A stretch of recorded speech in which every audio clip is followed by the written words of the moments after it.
The Eternal Spring of Mr. Ito, Chapter 17, Part 2.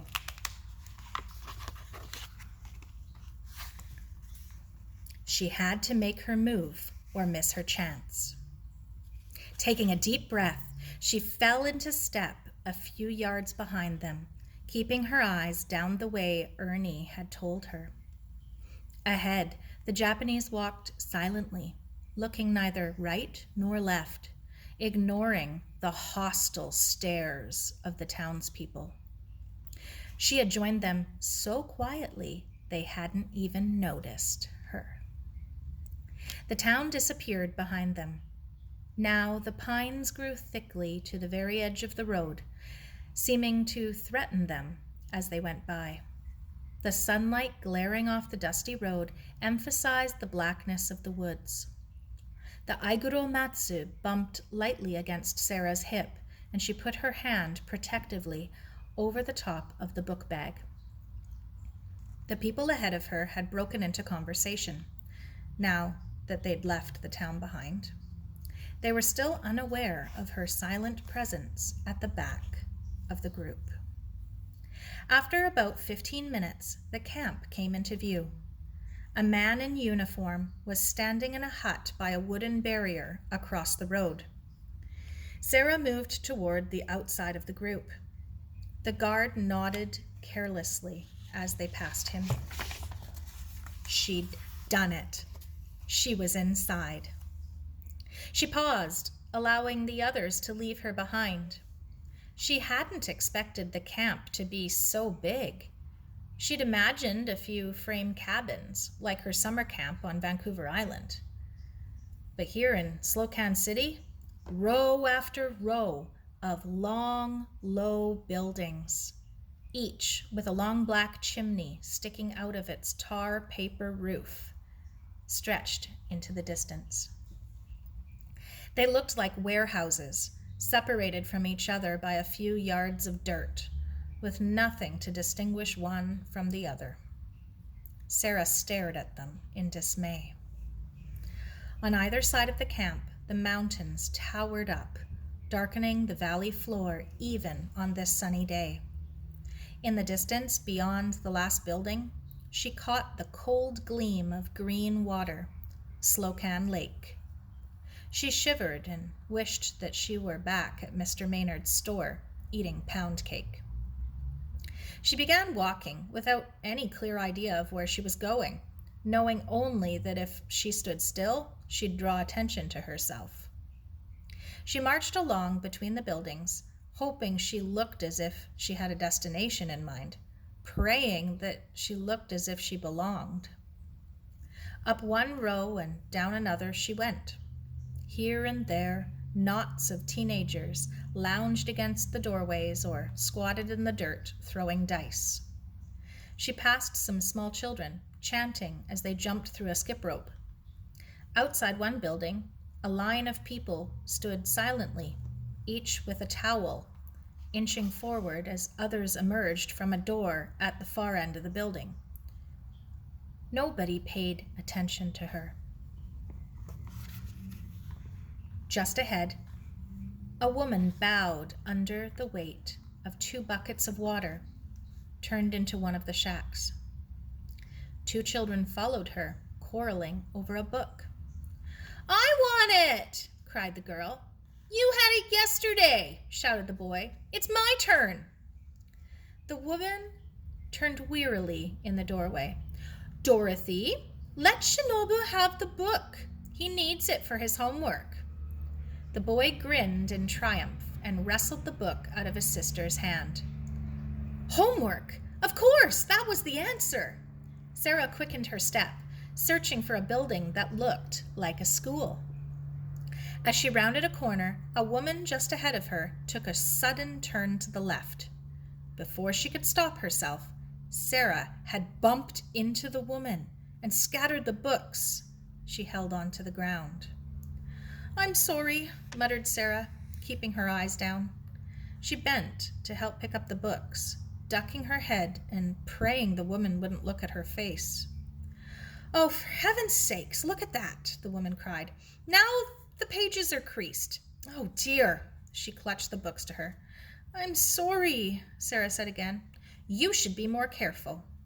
Distractedly, the woman rearranged the books in her arms and then looked directly at Sara.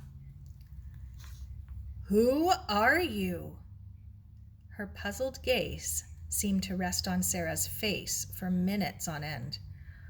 Oh, you must be one of the new ones. No need to be so shy, dear. We're all friends here. Sara's face reddened. She kept her telltale blue eyes fixed on the ground. Thank you, she mumbled. I'm looking for Miss Ito, the teacher. She's marking papers in the schoolroom, the woman said. I was just going in myself to drop these books off.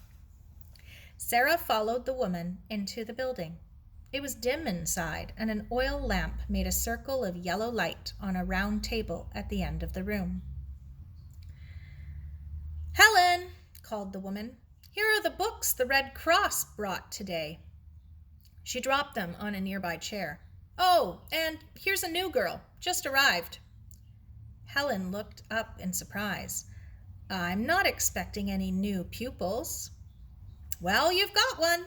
The woman waved and went out. It's me, Sara said, approaching the table. It's Sara, Mrs. Ito. Sara who? Helen Ito stared at her. Her eyes traveled over Sara's face and came to rest on her eyes. Recognition slowly spread across her face. Sara! It's not Sara Warren! Good heavens! She came around the table. I didn't recognize you, Miss Sara. What on earth are you doing here, looking like that? I came to see you, Sara said. There's something I have to tell you. Something important that I have to give you. Can you take me to Mrs. Ito? Why, yes, of course. She turned out the lamp. Come on, I never thought you'd really come. Miss Sara, how on earth did you get here? As they walked along the dusty street, Sara told Helen Ito where she was staying and how she had entered the camp. So much for the wonderful security, Helen laughed. Here we are. Sara followed her into one of the shacks. A long corridor stretched ahead of them the length of the building. It reminded Sara of the corridor on a train, with the doors leading to different compartments opening off one side. They passed two of the doors. Behind one, Sara could hear small children playing. Behind the next, a bitter quarrel was going on. Helen gestured apologetically. It's so hard to live so close together, she said. We get on each other's nerves. The smaller families have to share rooms with each other, and it's hard to be forced into such intimacy. We Itos are luckier. Being such a big family, we have a room to ourselves. She opened the third door. Sara found herself in a dim room, shadowed by the mountains rising so close behind the camp. 7 narrow beds rimmed the room, and beneath each one a cardboard carton held the occupants' belongings. A plain wooden chair stood next to each bed. Straw mats covered parts of the rough floor. A bouquet of grasses arranged in a bottle stood on a cotton runner in the center of a wooden table. It looked beautiful in its Spartan surroundings. The room was empty. They'll be in the kitchen, Helen said. She led the way through a narrow door, calling out, I have a surprise, Mama-san. She pulled Sara in behind her. Look who has come to see us. The kitchen seemed full of people. 2 women were working at the sink. 5 children sat on the floor around a checkerboard. An elderly man sat in a chair in the corner, staring into space. Mrs. Ito and Iris and Yuki were sitting at the kitchen table snapping beans into a black iron pot. Mrs. Ito looked more bent and frail than before. She peered at Sara and shook her head, muttering something in Japanese. "Speak English, Mama-san. It's Sara." "Sara?" The old woman got up shakily and shuffled around the table. How different from the way she'd been bustling around the apartment above the Ch.17 restaurant. "Sara-chan?" She frowned in puzzlement. "Is Sara-chan?" Sara laughed. "Ernie disguised me so I could get past the guard." "Sara-chan! Oh, I'm so happy seeing you here. Come sit at table. You see now we and our neighbors, Yamashita family, prepare supper." She waved Sara to a chair with something of her old fluttery hospitality. "Quick, Iris, quick! We making tea for Miss Sara." Iris ran to the wood stove and at the base of the black chimney pipe and pushed in a handful of kindling.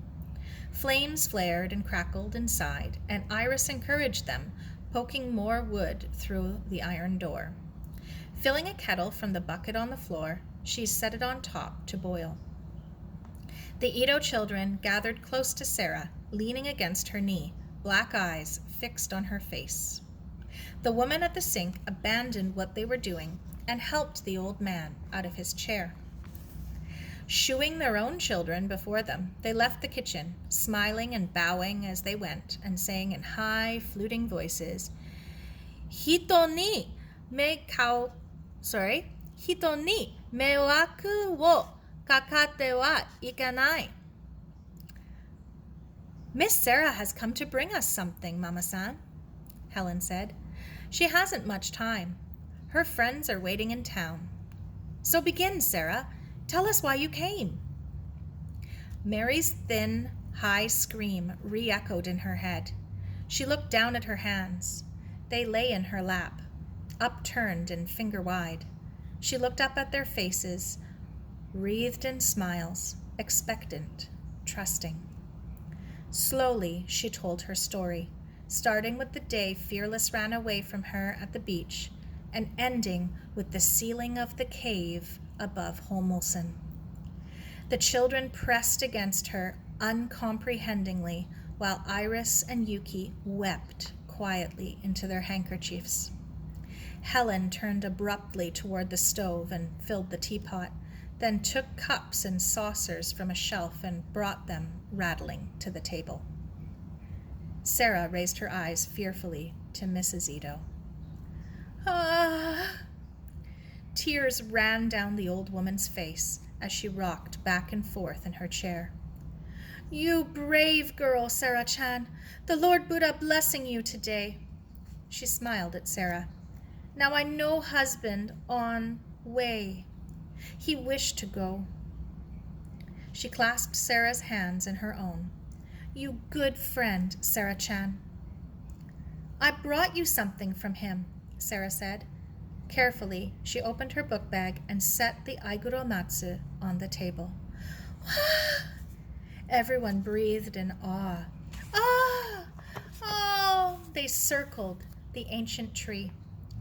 It glowed in the simple room, its pine needles gleaming like dark green silk, the seamed bark of its broad trunk, the brown of finest leather. Relief filled Sara. It was done. She had the sudden sense that Mr. Ito himself was present, that for this moment they were all together again. A heavy knock on the outer door broke the spell. "I'll go," Yuki said. There was a murmur of voices out in the corridor, and footsteps approached the kitchen. Yuki re-entered the room. She was followed by Uncle Duncan.